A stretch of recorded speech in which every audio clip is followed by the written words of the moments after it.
jika seorang Kristen, jika seorang saudara, jika seorang hamba Tuhan, jika seorang pelayan Tuhan, jika kawan komunitas kita di dalam gereja, kawan komunitas kita di dalam rayon mengalami kegagalan dan kejatuhan dalam pengiringan dia kepada Yesus, apa reaksi kita sebagai seorang murid Kristus dalam menuju pertumbuhan? Ada banyak kekristenan hari ini yang ketika saudara mereka dalam keadaan kegagalan, yang ketika saudara seiman mereka, bahkan saudara dalam komunitas mereka mengalami kegagalan, maka mereka akan berupaya bahkan menyatakan, bahkan sampai pada kapasitas menghakimi dan menyatakan bahwa ini kehidupan yang salah, menghakimi, bukan membantu dia untuk kembali masuk dalam kehidupan yang baik, kembali menjadi pengikut Kristus. Bapak Ibu sekalian, tetapi berbeda dengan hamba Tuhan yang bernama Samuel ini. Ketika dia menemukan dan ketika dia mengetahui bahwa Raja Saul, raja yang diurapi melalui pelayanannya, melakukan kesalahan di hadapan Tuhan dan melakukan pelanggaran kepada kebenaran firman Tuhan atas perintah Tuhan, maka Samuel merasa bahwa ini adalah sebuah kesalahan. Dia berduka. Bahkan kalau kita baca di ayat yang ke-1 dan ayat yang kedua, Tuhan bilang kepada Samuel, kenapa engkau berlarut-larut dalam kedukaanmu terhadap kegagalan yang dialami oleh dialami oleh Raja Saul.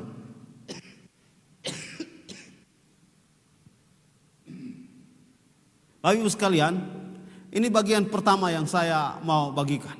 Kadang-kadang kan kita berbeda. Kita dalam pengiringan kita kepada Kristus, kita mendengar berita tentang saudara yang takut akan Tuhan, yang dulunya takut akan Tuhan. Dia berubah setia kepada Allah, bahkan dia jatuh dalam dosa yang menurut kategori kita, dalam cara pemahaman kita bahwa ketika dosa itu adalah dosa yang sudah tidak bisa diampuni, maka kita menjadi bagian-bagian orang-orang yang akhirnya menghakimi, memberitakan, menyampaikan, bahkan kita berupaya untuk kalau bisa menjatuhkan dia. Saya pernah menyampaikan kebenaran firman Tuhan melalui mimbar ini. Kadang-kadang karena kita merasa terlalu dalam kapasitas yang tinggi, maka ketika ada kesalahan-kesalahan, maka ketika ada orang yang salah, kita mungkin ambil keputusan sama seperti yang ini, injak. Padahal Alkitab menyampaikan kepada kita, kalau kita dalam posisi kapasitas yang baik, hari ini ketika ada yang jatuh, maka kita bantu dia untuk berdiri, kita tarik tangannya, berjalan bersama. Kalau mungkin ada kesempatan, ada orang-orang yang berjalan bersama kita dalam kapasitas setara dengan kita, kemudian dia mengalami kejatuhan, dia kalah dalam pertandingan imannya, dia sementara ada dalam masa susah dalam pertandingan imannya, kita bersama-sama dengan dia, kita berupaya, wah lu jatuh ini, betul senang. Atau mungkin ada orang yang kapasitas di bawah kita, kita malah bikin jatuh tambah. Bagian ini yang saya mau bagikan kepada kita sebagai seorang Kristen dan sebagai orang yang percaya kepada Tuhan, dalam rangka bertumbuh dalam iman kita kepada Tuhan. Jika kita melakukan bagian-bagian ini dalam kehidupan kita, ketika ada saudara kita, ketika ada kawan-kawan seiman kita kalah dalam pertandingan iman, dan sementara ini membutuhkan pertolongan, Bapak Ibu sekalian, seperti yang dilakukan oleh Samuel, dia berduka atas kekalahan dan kesalahan yang dilakukan oleh Raja Saul. Bapak Ibu sekalian, ini bagian pertama yang berhubungan dengan berita dalam bacaan pada 1 Samuel pasal 16 ayat 1 dan seterusnya. Pada saat saya mempersiapkan bagian ini, pada saat saya mempersembahkan bagian ini, maka saya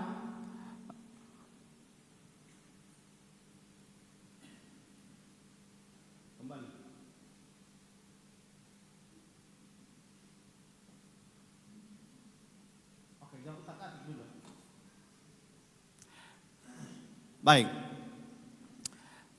Pada saat saya mengambil bagian ini, apakah di dalam Alkitab pernah bercerita bahwa Yesus menangis?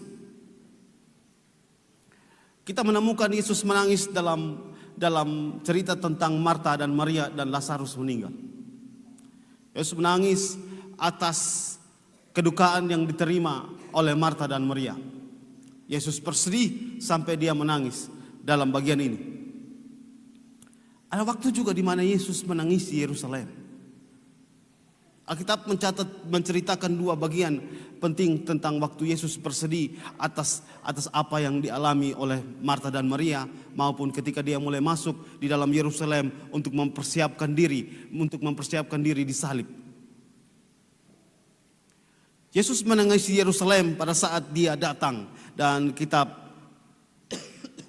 Lukas mencatat dalam pasal 19 bahwa Yesus menangisi Yerusalem dan berkata begini, "Wahai, betapa baiknya jika pada hari ini, jika engkau mengerti apa yang perlu untuk damai sejahtera." Bapak Ibu sekalian, Yesus bilang kepada Yerusalem,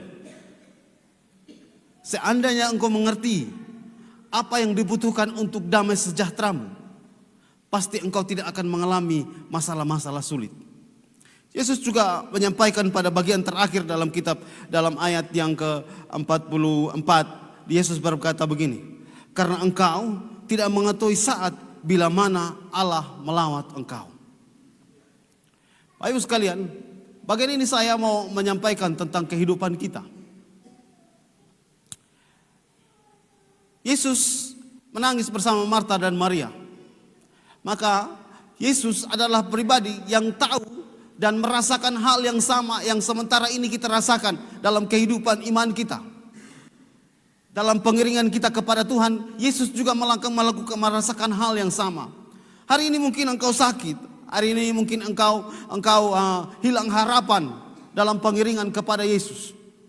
Hari ini mungkin semangatmu pudar dalam mengikut Yesus, dan semangatmu pudar dalam mengikut dan mengiring Yesus dalam melayani Tuhan. Mungkin hari ini, mungkin kemarin, situasi menunjukkan kepadamu tanda-tanda bahwa tanda-tanda untuk mengikut Yesus, tanda-tanda untuk menjadi pengiring Yesus ini menjadi kendor.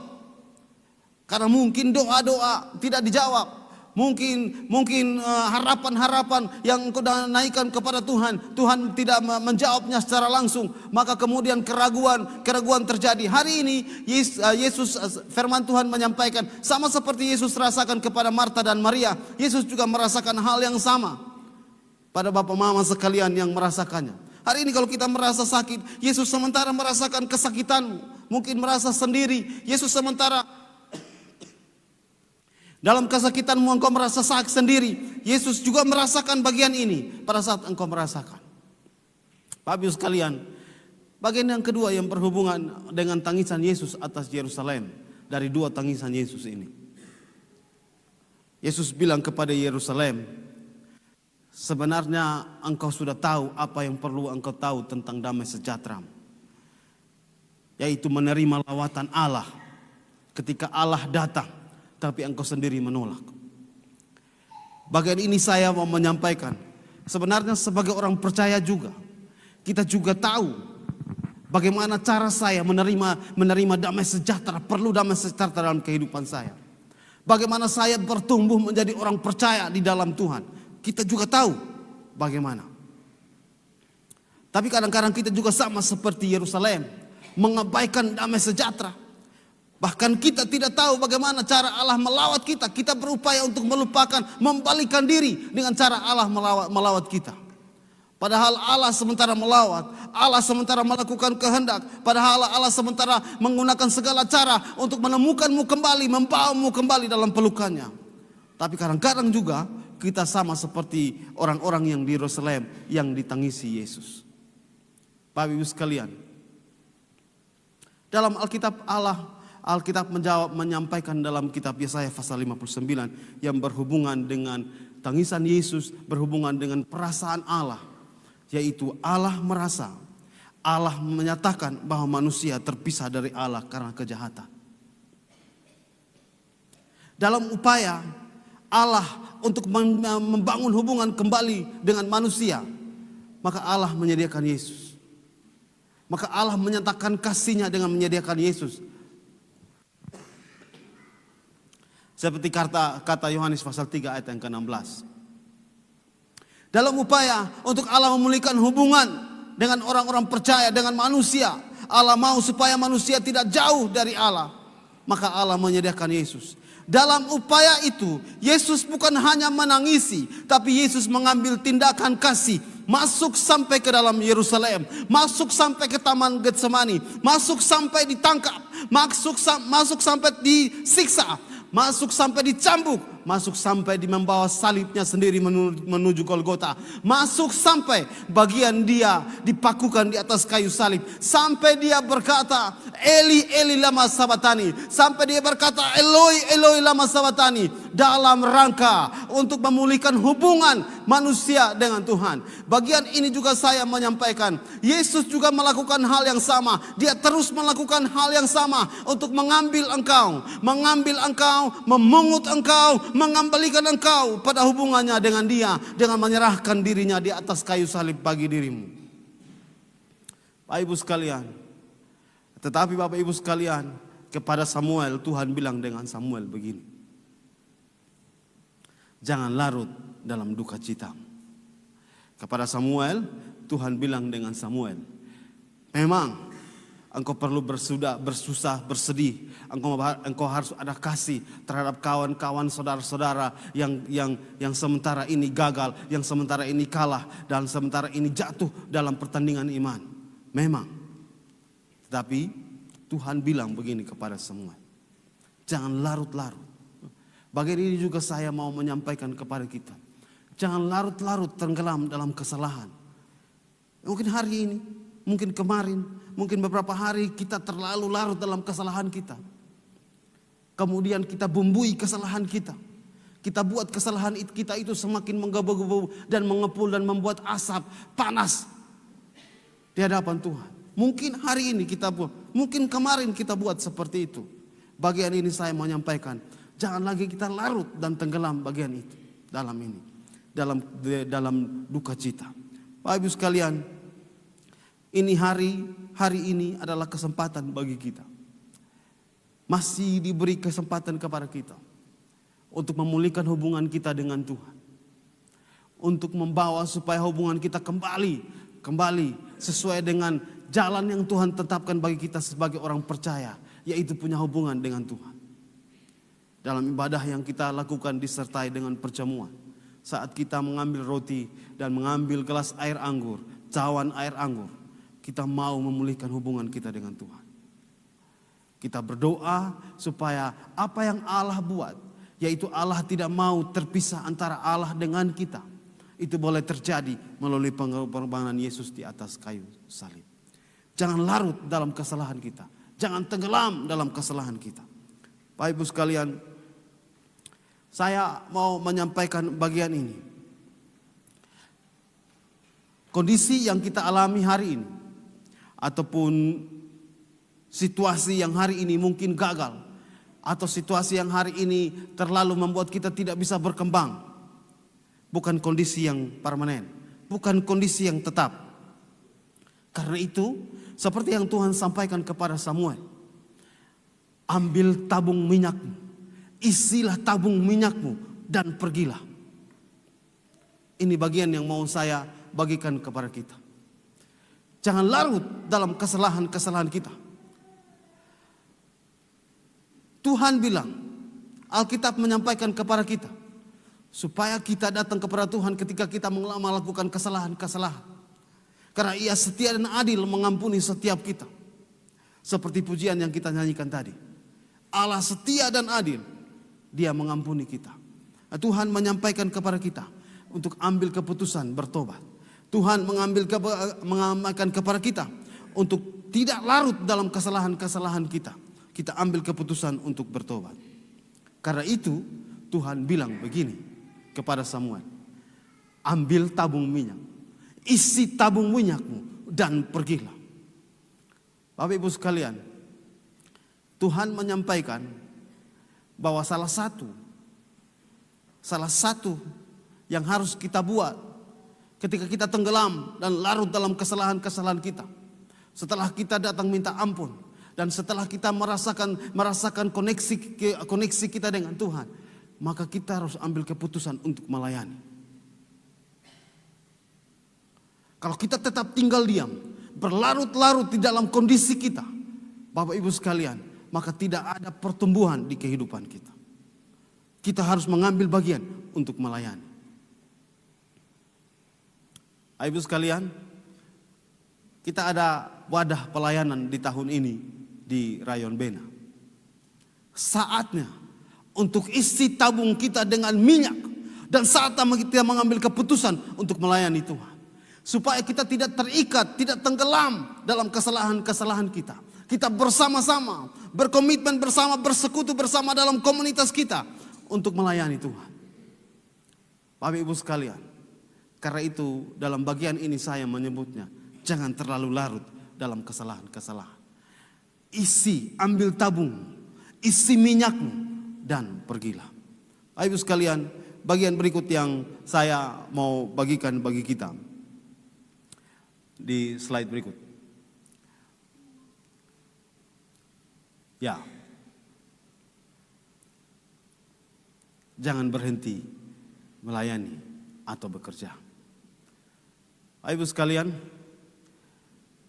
di ayat yang ke-1, ayat yang ke-11, setelah Tuhan, kita membaca kitab pertama Samuel pasal 16 ini, setelah Tuhan memerintahkan kepada Samuel, maka Alkitab tidak mencatat bahwa Samuel diam.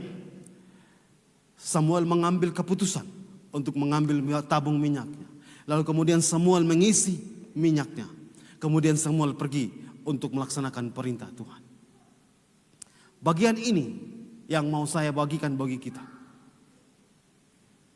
Setelah mendengar apa yang Tuhan mau sampaikan, maka Samuel juga langsung mengambil bagian.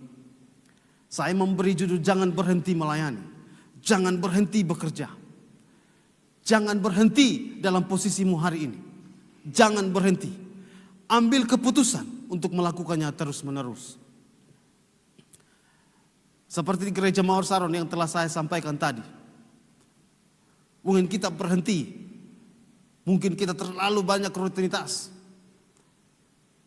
Saatnya kita mengambil keputusan untuk melayani. Dan saatnya untuk setiap kita untuk melayani. Bapak Ibu sekalian, ada respon yang berbeda dari apa yang Samuel lakukan. Yang pertama, respon dari Isai ketika Samuel mulai melakukan pelayanan. Isai sembunyikan Daud. Ayah dari Daud sembunyikan dia. Berita tentang Samuel datang, itu diketahui seluruh kota. Tua kota datang menyambut Samuel. Sehingga berita tentang kedatangan Nabi Samuel di wilayah itu, di tempat itu sudah terdengar. Tetapi Daud tidak muncul di tempat itu. Daud malah disuruh bekerja mengembalakan domba. Sebenarnya Samuel juga bisa mengambil keputusan untuk tidak melakukannya karena ada tantangan ini. Sebenarnya Samuel juga bisa melakukannya dengan logika dan berkata bahwa ini tidak bisa terjadi. Dia sudah mulai anak pertama, sudah mulai anak kedua, dia sudah mulai untuk ini. Tapi Isai tetap menghambat supaya tidak menemukan Daud, menemukan anak-anak lain yang diperkenalkan. Bapak Ibu sekalian, ada respon lain dari tua-tua kota. Ketika Samuel datang, tua-tua kota datang menyambut Samuel dengan berkata, apakah engkau datang dengan damai? Dalam bahasa Indonesia, apakah engkau datang membawa selamat? Dalam terjemahan bahasa Indonesia masa kini menyampaikan, apakah engkau datang dengan damai? Ini adalah respon ketakutan terhadap kedatangan Samuel. Bapak Ibu sekalian, ada bagian yang mau saya bagikan bagi kita.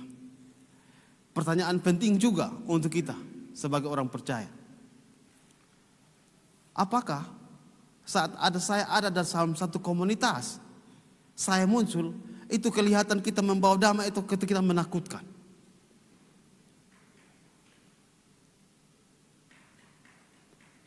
Ini bagian pertanyaan penting untuk kita. Jangan sampai ketika kita ada di komunitas sebagai orang percaya yang kelihatan itu ketakutan dengan kita. Bukan kelihatan itu kedamaian.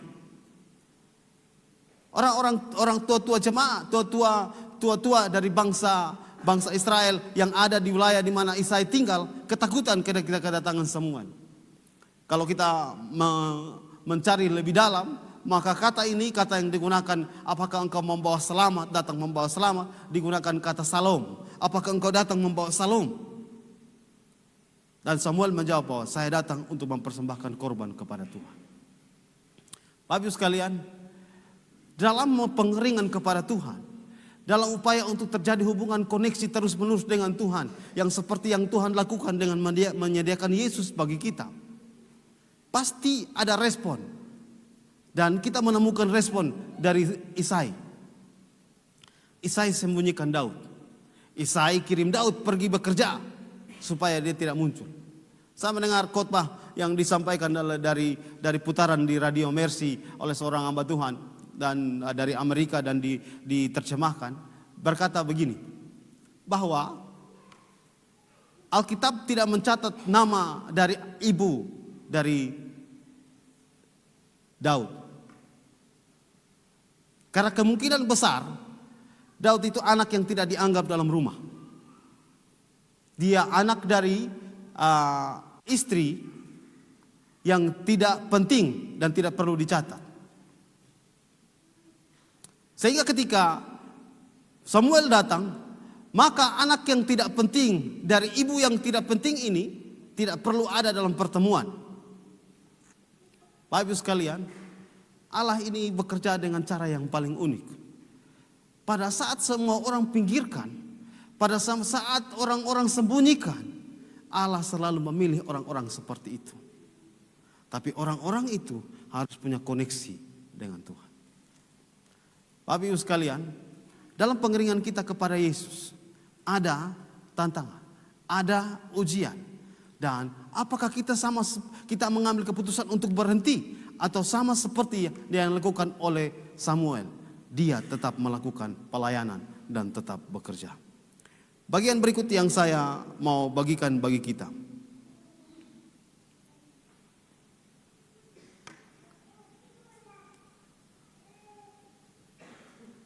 Ya, lihat bagian luar. Ayat 7, saat Eliab mulai muncul. Saat anak pertama keluar, maka Samuel, seorang hamba Tuhan yang punya koneksi dengan Tuhan, bahkan bisa berbicara dengan Tuhan, merasa bahwa ini dia orangnya. Samuel suka itu. Saya pikir juga saya suka itu. Suka bagian luar. Kemarin kita di doa sepakat, hamba Tuhan menyampaikan bagian ini dalam kitab pertama Timotius pasal 2 ayat 9-10 tentang cara berdandan, dan kemudian dituliskan di bagian ayat yang ke-10, yaitu berdandan dengan manusia batinia. Sangat menarik Bapak Ibu sekalian. Allah sangat ingin bagian dalam kita, kehidupan yang penuh koneksi secara roh dengan Tuhan, yang akan terpancar dengan bagian luar kita. Dalam bagian lain, makna lain yang saya bisa bagikan, kita sudah tahu bagaimana komunikasi Allah dengan Samuel pada saat Allah ingin mengurapi Daud menjadi raja.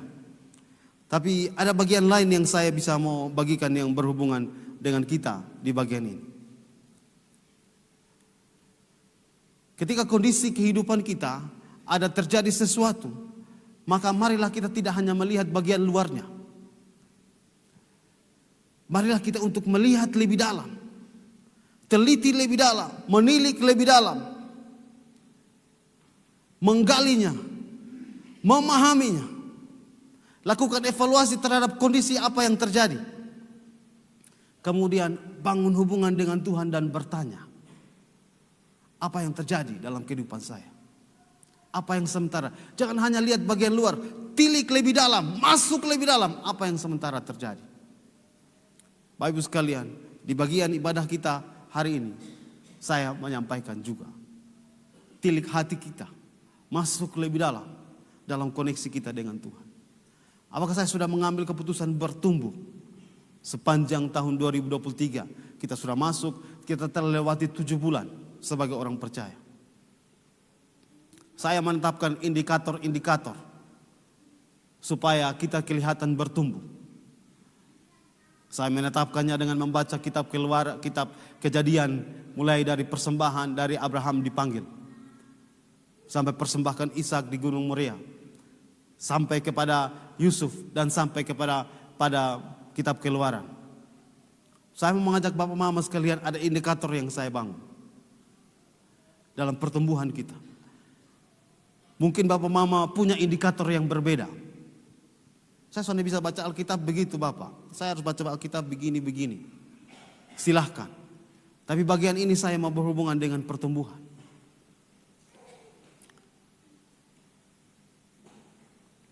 Apakah kita mengalami pertumbuhan kita dalam Tuhan? Atau sementara ini kita tidak mengalami pertumbuhan? Ibadah hari ini adalah ibadah untuk mengajak Bapak Mama sekalian, anak-anak muda, untuk kembali menghasilkan keputusan untuk bertumbuh. Mungkin sementara kendor, mungkin sementara mundur, mungkin sementara ada di tengah tempat dan tidak bisa melakukan langkah-langkah pertumbuhan. Hari ini, tilik lebih dalam kehidupan. Apakah saya sudah mengalami pertumbuhan untuk mencapai indikator the great dalam tahun ini, dalam gereja Mawarsar. Bapak Ibu sekalian, bagian berikut yang saya mau bagikan bagi kita.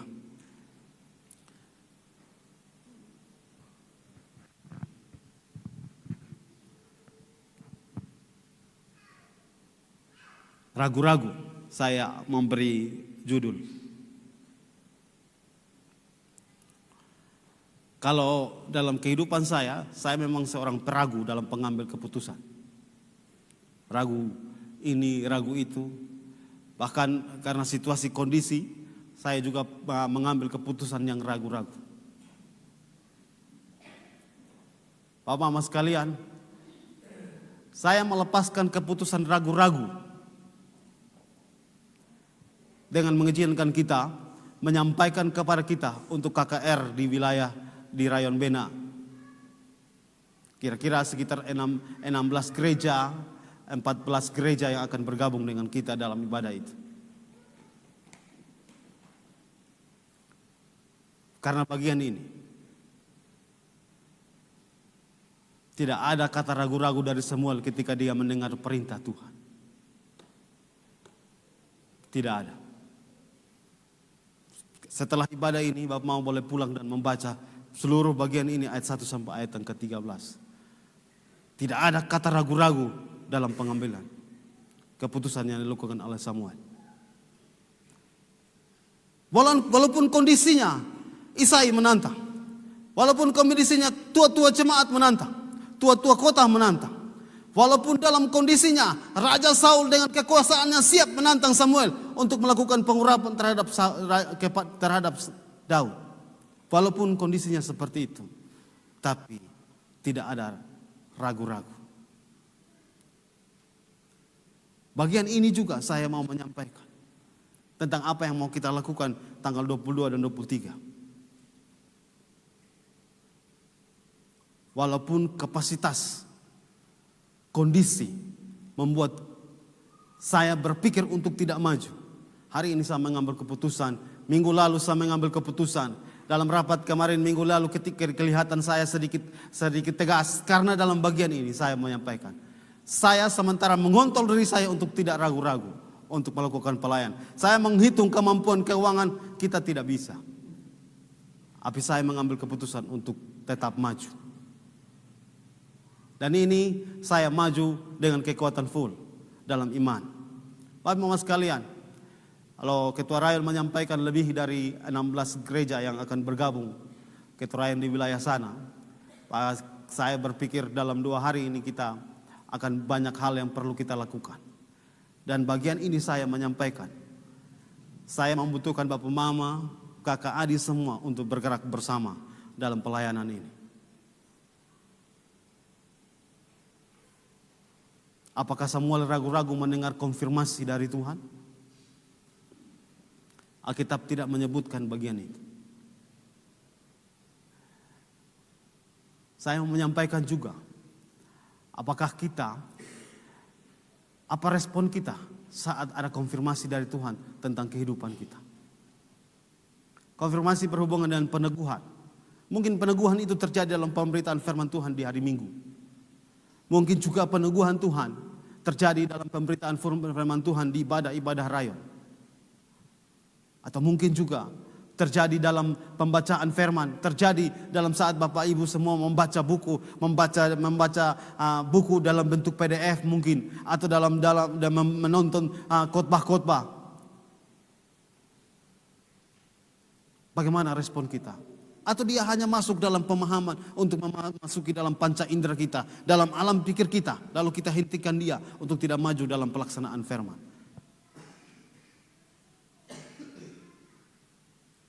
Apa yang kita gunakan saat situasi dan kondisi dan logika menghentikan posisi iman kita? Apa yang kita gunakan? Jika hari ini masih terjadi, maka saya menyampaikan bagian seperti yang Tuhan sampaikan kepada Samuel. Ambil tabungmu, isi minyakmu, pergilah. Tuhan bilang begini, ambil iman yang kau punya sebagai orang percaya, aktifkanlah dan pergilah. Sebagai orang percaya, saya mengajak Bapak Mama sekalian untuk mengambil iman, aktifkan iman untuk pergi melayani Tuhan. Menuju the great yang tahun ini kita mau dalam upaya pertumbuhan. Kalau Bapak Mama melihat Gereja Mawar Saron dalam langkah-langkah sampai di bulan Juli yang telah kita lewati, ada tahapan-tahapan menuju apa yang disebut dengan the great. Saya mengajak Bapak Mama sekalian bergerak bersama dengan saya menuju itu. Dengan ini saya menyampaikan bahwa seluruh bagian pelayan dari Gereja Mawar Saron akan saya ajak untuk terlibat dalam kegiatan. Dan Bapak Ibu sekalian, setiap jenis pelayanan pasti ada pengorbanan. Tidak ada semua pelayanan yang kita terima, tapi kita pasti memberi. Ini bagian berhubungan dengan ini. Situasi mungkin, kondisi mungkin bisa mengganggu iman kita, tapi saatnya untuk kita aktifkan iman kita. Bapak Ibu sekalian, pemilihan Daud untuk menggantikan Saul adalah tanda Allah menunjukkan bahwa Allah selalu tidak punya kekurangan orang untuk melayani. Allah selalu menyediakan orang-orang yang menerima panggilannya. Saya ingin menyampaikan bagian ini. Seandainya pendiri Gereja Mawar Saron almarhum Opa tidak menerima panggilan dan tidak mendengar panggilan Tuhan dan menikmati kehidupan yang bebas sebagai seorang ASN, sebagai PNS waktu itu, maka cerita tentang kita tidak ada. Ini bagian juga saya mau menyampaikan kepada kita. Sebagai orang percaya yang telah menerima panggilan Yesus, maka tidak akan ada cerita tentang orang Kristen, orang benar yang takut akan Tuhan di wilayah Kabupaten Timur Tengah Selatan, di wilayah kota Soe ini, kalau kita tidak mengambil bagian untuk melakukan kehendak Tuhan di kehidupan kita. Allah selalu punya cara untuk menghasilkan orang-orang yang mau mengasihi Tuhan dan merespon panggilan Tuhan. Tuhan sangat ingin memanggil kita semua. Tuhan juga tahu bahwa kita semua dengan kapasitas yang terbatas. Saya bilang sama jemaat di Rayon Buat ketika saya memimpin komsel bersama. Saya bilang, yang Bapak jemaat Rayon Buat ketemu Pak Ever hari ini adalah seorang hamba Tuhan yang bisa berkhotbah di muka. Dulu saya tidak bisa. Saya malah lebih parah dari Bapak Mama di Rayon Buat pada saat saya berkhotbah. Bapak Paul menyaksikan bagaimana saya gemetar berdiri untuk berkhotbah. Hari ini saya berbeda karena merespon panggilan Tuhan. Bapak Ibu sekalian, Tuhan ketika kita bersedia merespon panggilan Dia, maka Dia memperlengkapi. Seperti yang Allah berikan kepada Saul, kepada Daud pada saat Allah mengurapi Daud melalui hambanya Nabi Samuel. Alkitab katakan di bagian akhir di ayat ke-13, sejak saat itu Roh Tuhan berkuasa atas Daud. Allah ketika memanggil seseorang, kemudian orang itu mengambil keputusan untuk mengikuti panggilan Tuhan, bersiap sedia melepaskan segala bebannya, bersiap sedia untuk mengikut Tuhan dan mengikut melayani Tuhan, maka pasti Allah melengkapinya. Seperti bagian ini juga yang saya sampaikan dalam gereja Mawar Saron tahun ini untuk pelayanan dibuat. Pasti Allah mencukupkan segala kebutuhan kita. Pasti Allah melengkapi kita menjadi seorang pelayan yang mempengaruhi wilayah di mana akan kita pergi. Bapak Ibu sekalian, ini bagian yang saya mau bagikan yang berhubungan dengan ini. Samuel berduka karena ketidaktaatan dari Saul. Yesus menangis saat memasuki Yerusalem, karena Yerusalem tidak mau menerima damai sejahtera. Bahkan Yerusalem tidak merasa, tidak mengenal, tidak bisa mengalami bagaimana Allah melawat mereka melalui pelayanan dari Yesus. Allah tidak mau koneksi antara Allah dengan manusia itu terputus. Maka Allah memberikan Yesus untuk kita. Yesus tidak mau koneksi kita dengan dia terputus. Maka dia menyediakan diri untuk ada di atas kayu salib. Hari ini untuk bisa bertumbuh dalam Tuhan, maka kita perlu isi tabung iman kita. Lalu aktifkan itu dalam melayani Tuhan. Respon panggilan Tuhan. Bapak Mama sekalian, ini bagian yang saya mau bagikan bagi kita. Biarlah kebenaran firman Tuhan ini memotivasi kita untuk masuk.